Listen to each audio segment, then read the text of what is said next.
जब सेना करवा रही है तो सेना की आंखों में आंखें डाल के बात करो, सेना का नाम लेके मेंशन करके बात करो कि दहशतगर्द हमारी आर्मी है, दहशतगर्द जो है वो हमारी ISI है। शुमाली वजीरिस्तान के इलाके मीर अली में सिक्योरिटी फोर्सेस के काफिले पर फितना खारिज का बुज़दिलाना हमला।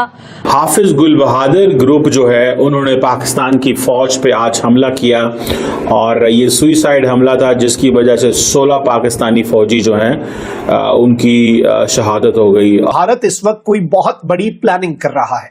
पाकिस्तान की अफवाज इस वक्त मुकम्मल तौर पर हाई अलर्ट पे है और भारत की तरफ से एक जानिब तो एडवेंचर का खतरा है तो वहीं दूसरी तरफ भारत की तरफ से पाकिस्तान के ऊपर हमले और पाकिस्तान की अफवाज को टारगेट किए जाने का अमल जो है वो भी शुरू कर दिया गया है। इंतहाई तकलीफदेह है कि हमने एक अदद ट्रॉली देखी, वो ट्रॉली जो शायद कचरा उठाने के लिए, सफाई के लिए इस्तेमाल होती है। बड़े हिंदुस्तान के तुम लोग लाडले हो, प्यारा है हिंदुस्तान तुम लोगों को, पड़ोसी देश अफगानिस्तान प्यारा है, तो फिर ISI के ऊपर वीडियो बनाओ। बड़े हरामी तो वही हैं। एक ऐसा चेन ऑफ इवेंट होना है, एक ऐसा डोमिनो इफेक्ट होगा इसका कि पाकिस्तान की जो बाकी मानदा को थोड़ी बहुत बच गई है ना सालमियत, वो खत्म हो जाएगी। पहलगाम में क्या था स्कोर? 25 का था, यानी कि पहलगाम का जो स्कोर है उससे 10 टाइम्स ये हमारे खैबर पख्तूनख्वा वालों ने यानी TTP वालों ने और नीचे BLF वालों ने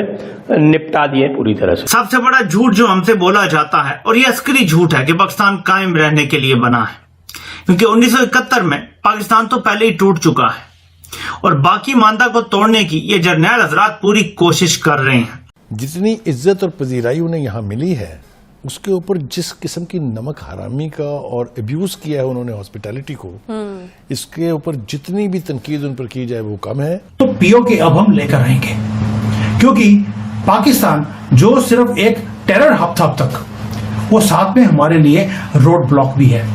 जो भारत की फ्यूचर एनर्जी सिक्योरिटी है उसके बीच में अगर कोई पत्थर है, नमस्कार तो दोस्तों, पाकिस्तान है।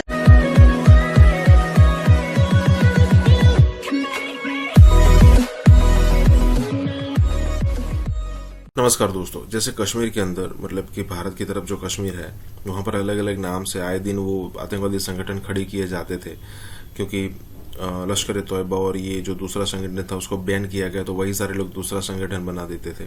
जैसे पहलगाम में बात आई थी द रेजिस्टेंट फोर्स TRF, लेकिन सबको पता है, सबको यहाँ पर हमने पूरी तरीके से साबित कर दिया कि देखिए आखिरकार इन सिचुएशन में था कौन।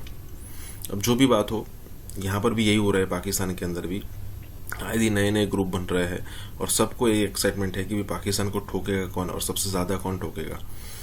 अब यहाँ पर बात हो रही है कि पिछले दिनों पाकिस्तान के जो आर्मी है उस पर हमला हुआ था और 16 से लेकर कहा जा रहा है कि तकरीबन 29 जितने जो सैनिक हैं उनको ठोक दिया गया है, उनको मार दिया गया है।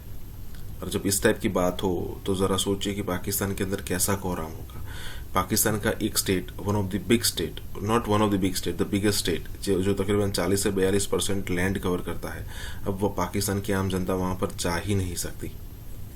इसी के साथ ही वीडियो शुरू करते हैं। और हाँ दोस्तों, सुपर थैंक्स के जरिए हमें मदद करना ना भूलें। हाफिज गुल बहादुर ग्रुप जो है उन्होंने पाकिस्तान की फौज पे आज हमला किया और ये सुइसाइड हमला था जिसकी वजह से 16 पाकिस्तानी फौजी जो हैं उनकी शहादत हो गई। और ये तहरीके तालिबान हो या हाफिज गुल बहादुर हो, ये मसरूफ थे क्योंकि इनको पता था कि पाकिस्तान की फौज जो है वो मसरूफ है, इंडिया से लड़ रही थी, तो इन्होंने बिल्कुल खामोशी इख्तियार की और दाएं बाएं निकल गए और सिचुएशन जो है उसको जांचते हुए समझते हुए उन्होंने ये फैसला किया कि हमें अपनी वो जो मोमेंटम है उसमें थोड़ी सी कमी लेके आनी चाहिए पाकिस्तानी फौज पे हमले करने की। उसकी वजह यह है ताकि पॉज एंड थिंक का मौका मिले, थोड़ा रेस्ट पे चले जाएं, थोड़ी स्ट्रैटेजी बदल लें, तो ये चीज़ें हैं। और दूसरा, अगर ये उस वक्त पाकिस्तान की फौज पे हमला करते जब इंडिया के साथ लड़ाई हो रही होती तो जारी बात है लोगों के जो सेंटीमेंट्स हैं वो और खिलाफ होने थे इन दहशतगर्द जमातों के। इनको हम कहते हैं ये फितना खारिज है, ये खारजी हम इन्हें कहते हैं इस्लामिक टर्म में, फितना उल खारजी इन्हें कहा जाता है। और ये जो धमाका हुआ है, मुझे I came to know this very early morning by the way, ये आई थिंक इंसिडेंट हुआ है। और ये my friend is posted there, तो उन्होंने मुझे थोड़ी सी इसके बारे में बताई कि ये एक जो शहादतें हुई हैं जिसमें एक सुइसाइड अटैक हुआ है नॉर्थ वजीरिस्तान में, बॉम्ब डिस्पोजल जो है एक्टिविटी चल रही थी रोड के ऊपर। और अब मैं आपको क्या क्या कहानियां सुनाऊं कि क्या क्या चैलेंजेस जो हैं वो सामना करने पड़ते हैं पाकिस्तान को। और देखें, अफगान तालिबान ने रिसेंटली ये कहा था, उन्होंने कहा था कि जनाब ऐसे लोग जो अफगानिस्तान में बेस्ड हों वो पाकिस्तान या किसी और मुल्क में जाके हमले नहीं कर सकते। ये उन्होंने अफगान तालिबान ने स्टेटमेंट्स जारी की थी। अब सवाल ये होता है कि ये लोग फिर पाकिस्तान पे हमले कर रहे हैं, इनको इस चीज का अंदाजा है कि यार अगर हम हमले करेंगे तो शायद कोई बेहतरी निकलेगी, शायद हम बहुत पॉपुलर होंगे। भारत में एक यात्रा होने जा रही है जिसमें तखरीबकारी का कोई प्लान बन रहा है जिसका इल्जाम पाकिस्तान पर आयद किया जाएगा, फॉल्स फ्लैग ऑपरेशन, जिसकी तरफ सेठी साहब भी पहले इशारा कर चुके हैं। लेकिन अब ये बात तवातर से की जा रही है, यहां तक कि खुर्रम दस्तगीर साहब ने भी ऐसी बात की। अलबत्ता पानी के मामले पर वो काफी कंसर्न थे। सेठी साहब, मुझे आपसे ये जानना है कि इतने ब्लंडर्स करने के बाद, इतनी मुंह की खाने के बाद भी तिल मिलाकर भारत ऐसी हरकत कर सकता है? देखिए, मैंने जब ये हमला किया था और उसके बाद सीजफायर हुई थी, तो मैंने ये कहा था कि ये पॉज ही है, ये फिर कुछ ना कुछ करेंगे बिकॉज ये राउंड हार गए हैं।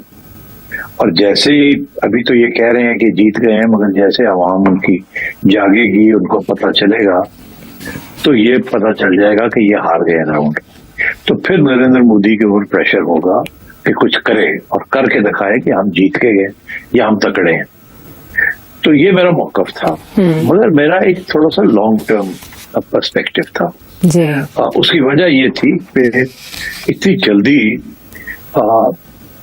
एक फैसला करना कि अब हमने एस्केलेट करना है, क्योंकि जो भी इंडिया करेगा वो एस्केलेशन होगी। जहां पहले छोड़ गए थे उससे आगे जाना पड़ेगा, न्यू नॉर्मल वहां से नहीं।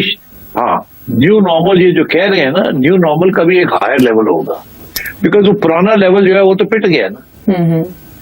अब कुछ और करना पड़ेगा जो कि ज्यादा हाई लेवल पे होगा, जिसे हम कहेंगे एस्केलेशन। और फिर काउंटर एस्केलेशन भी होगी। एस्केलेशन को काउंटर करने के लिए हमारी तरफ से भी there be a bigger escalation.